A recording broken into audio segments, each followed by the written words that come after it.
Hello student, তোমরা যারা ক্যালকাটা ইউনিভার্সিটির আন্ডারে প্রথম সেমিস্টার এবং থার্ড সেমিস্টারের ছাত্রছাত্রী আছো এবং তোমাদের আইডিসি সাবজেক্ট হিসাবে সোশিওলজি সাবজেক্টটা আছে, তোমাদের জন্য আজকের ক্লাসটা খুবই গুরুত্বপূর্ণ।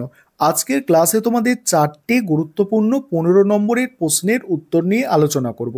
তার আগে এই সাবজেক্ট সম্পর্কে কিছু বিষয় তোমাদের বলার আছে। প্রথমেই বলে রাখি, আইডিসি সাবজেক্টের প্রথম সেমিস্টার, সেকেন্ড সেমিস্টার আর থার্ড সেমিস্টারের সিলেবাস একই থাকে। কোনো স্টুডেন্টকে এটা প্রথম সেমিস্টারে পড়তে হয়, কোনো স্টুডেন্টকে সেকেন্ড, তো কোনো স্টুডেন্টকে থার্ড। তাহলে বুঝতে পারলে সিলেবাস কিন্তু সেম থাকে।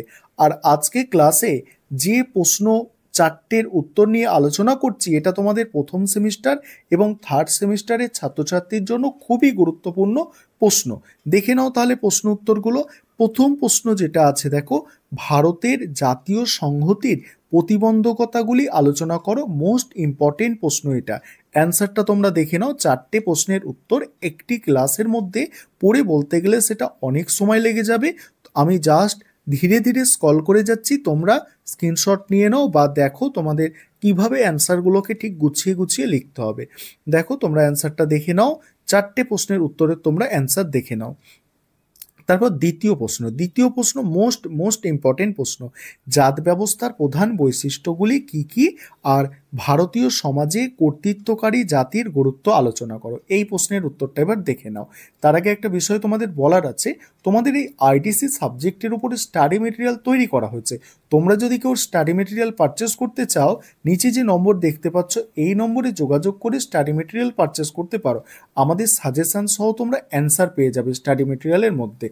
দেখো তারপর দ্বিতীয় প্রশ্নের উত্তর দেখো, জাত ব্যবস্থার প্রথমেই বৈশিষ্ট্য, প্রথমে একটা ইন্ট্রোডাকশন আছে, তারপর জাত ব্যবস্থার বৈশিষ্ট্য দেখো নিম্নলিখিতভাবে আলোচনা করা হলো।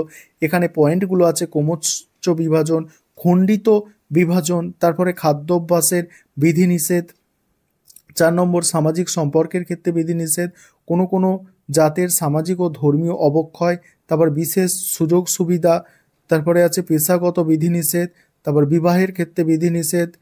এই 10টা পয়েন্ট এখানে আলোচনা করা হয়েছে। এবং পরের পার্টটা দেখো, পরের পার্টের অ্যান্সারটা তোমরা দেখে নাও।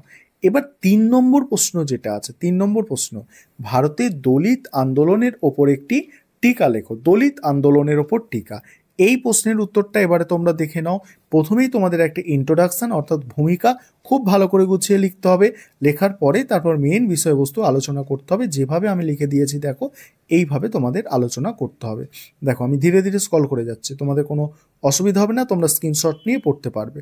এবার 4 নম্বর প্রশ্ন যেটা আছে, সাম্প্রদায়িকতা কাকে বলে, ভারতে সাম্প্রদায়িক হিংসার কারণগুলি আলোচনা করো। এখানেও দেখো প্রথমে তোমাদের ইন্ট্রোডাকশন লিখতে হবে, তারপরে তোমাদের প্রশ্নের উত্তর শুরু করতে হবে। সাম্প্রদায়িকতার সংজ্ঞা আছে, তারপর ভারতে সাম্প্রদায়িকতার কারণসমূহ, এইভাবে তোমরা পয়েন্ট পয়েন্ট করে আলোচনা করে দেবে।